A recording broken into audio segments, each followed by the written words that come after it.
கடந்த ஒரு வாரமாக பிரித்தானியாவில் அகதிகளுக்கு எதிராகவும் புலம்பெயர்ந்தோருக்கு எதிரான ஆர்ப்பாட்டங்கள் மிக மோசமாக இடம்பெற்றுக் கொண்டிருக்கின்ற நிலையில் இன்றைய நாள் வியாழக்கிழமை இன்றைய நாளினுடைய நிலவரம் என்ன என்றதை விளக்க போறதா இந்த காணொளி அமைய போது.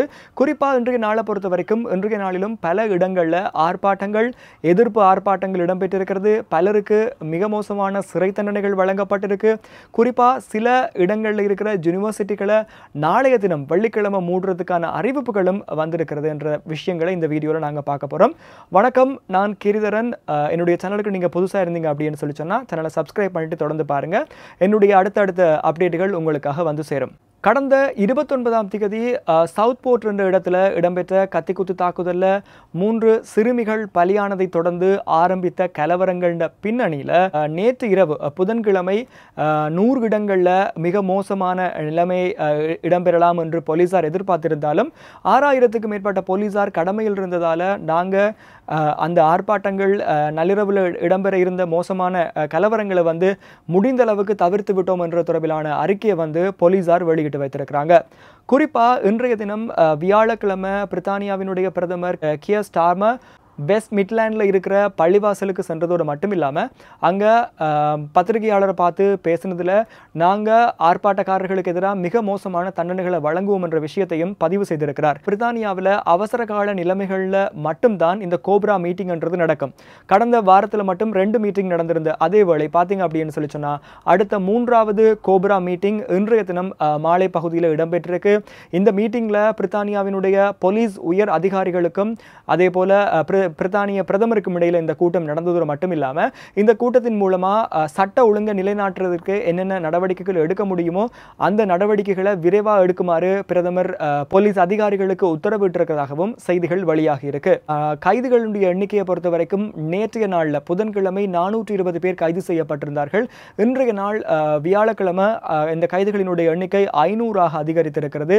149 பேருக்கு வழக்கு பதிவு செய்யப்பட்டிருக்கிறது. குறிப்பாக பலருக்கு சிறை தண்டனைகள் வழங்கப்பட்டிருக்கு. இன்றைய தினம் லிவர்பூல் நீதிமன்றத்தில் தீர்ப்பு வழங்கப்பட்ட விடயம் காணொளிகளாக பதிவு செய்யப்பட்டு குறிப்பாக நீதிமன்ற வளாகத்துக்குள்ள கேமராக்கள் அனுமதிக்கப்படாது. ஆனாலும் இன்றைய தினம் ஊடகங்கள் அனுமதிக்கப்பட்டு எல்லா ஊடகங்களையும் குற்றவாளிகளுக்கு தண்டனை வழங்குறத மீடியாக்களை காட்டுமாறு பணிக்கப்பட்டிருக்கிறதோடு மட்டும் இல்லாமல் அந்த காணொளிகளும் வெளியாகி இருக்கிறத பிரித்தானியாவில் பார்க்கக்கூடியதாக இருக்கு.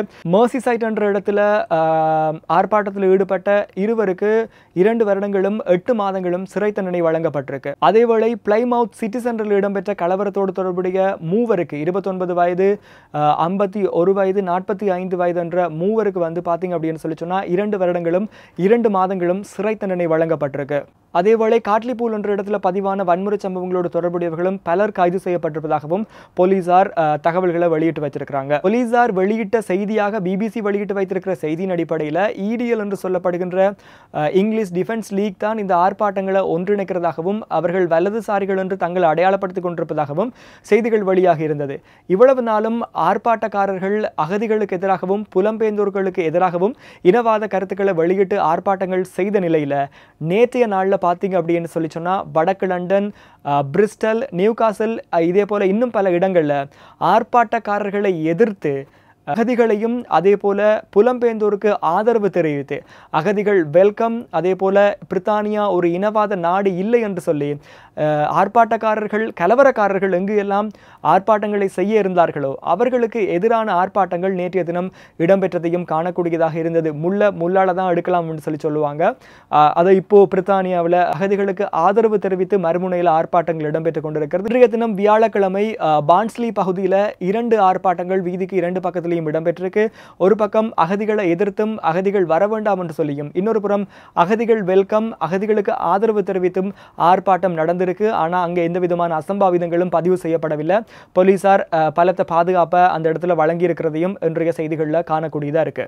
நொர்தர்ன் ஐலாண்ட் பெல்ஃபாஸ்ட் பகுதியில் இருக்கிற குயின்ஸ் யூனிவர்சிட்டியினுடைய சான்சலர் தங்களுடைய பல்கலைக்கழகத்தை வெள்ளிக்கிழமை ஒரு நாள் மூடுறதுக்கான திட்டத்தை அறிவிச்சிருக்கிறார். குறிப்பாக அவர் சொல்லும்போது சொல்லியிருக்கிறார் என்ன அப்படின்னு சொல்லி சொன்னால், இளைஞர்கள் இந்த ஆர்ப்பாட்டங்களில் பங்கு பெற்றக்கூடாது, அதேவேளை பாதிக்கப்படவும் கூடாது என்ற காரணத்துக்காக வெள்ளிக்கிழமை குயின்ஸ் யூனிவர்சிட்டியை பெல்ஃபாஸ்டில் மூடுறது தொடர்பிலான அறிவிப்பையும் வெளியிட்டு வச்சிருக்கிறாங்க.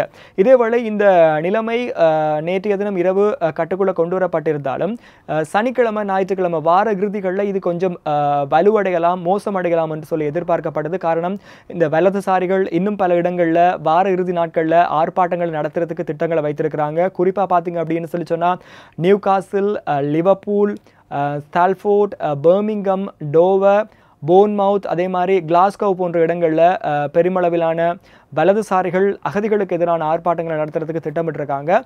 வார இறுதி நாட்களில் தேவையற்ற பயணங்களை தவிர்த்து கொள்வது நல்லது என்ற செய்திகளையும் பிரித்தானிய ஊடகங்கள் வெளியிட்டு வச்சிருக்கு. நாங்களும் கொஞ்சம் பாதுகாப்பாக இருப்போம்.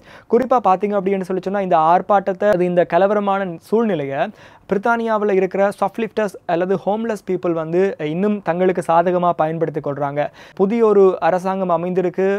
கெய்ர் ஸ்டார்மர் தலைமையிலான அரசாங்கத்துக்கு மிகப்பெரிய ஒரு தலையீடியாகவும் இந்த பிரச்சனை இருக்கு. காரணம், ஆட்சிக்கு மிக குறுகிய காலத்தில் இவ்வளவு மோசமான ஒரு சூழ்நிலையை எதிர்கொண்டிருக்கிறாங்க.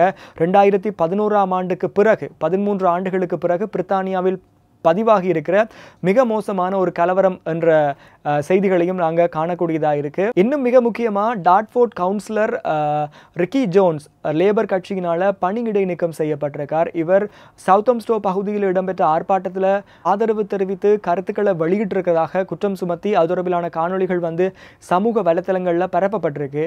இந்த காணொலி பரப்பப்பட்டதை அடுத்து அவர் பணியிடை நீக்கம் செய்யப்பட்டிருக்கிறதையும் இன்றைய தினம் காணக்கூடியதாக இருந்தது. காலை வேளையில் அவர் பணியிடை நீக்கம் செய்யப்பட்டதோடு மட்டுமில்லாமல் இன்றைய தினம் மாலை பொழுதுல அவர் கைதும் செய்யப்பட்டிருக்கார். இப்படி பல விஷயங்கள் பிரித்தானியாவில் இடம்பெற்றுக் கொண்டிருக்கிறது. இந்த காணொலி தொடர்பிலான கருத்துக்களை கீழே பதிவிடுங்க. இந்த காணொலியை உங்களுடைய நண்பர்களோட பகிர்ந்து கொள்ளுங்க. என்னுடைய சேனலை இன்னும் சப்ஸ்கிரைப் பண்ணவில்லை என்று சொல்லி சொன்னால் சப்ஸ்கிரைப் பண்ணிட்டு தொடர்ந்து பாருங்க. என்னுடைய அடுத்தடுத்த வீடியோவினுடைய அப்டேட்டுகள் உங்களுக்கு சேரும். இன்னும் ஒரு வீடியோவில் சந்திக்கிறேன். தேங்க்யூ.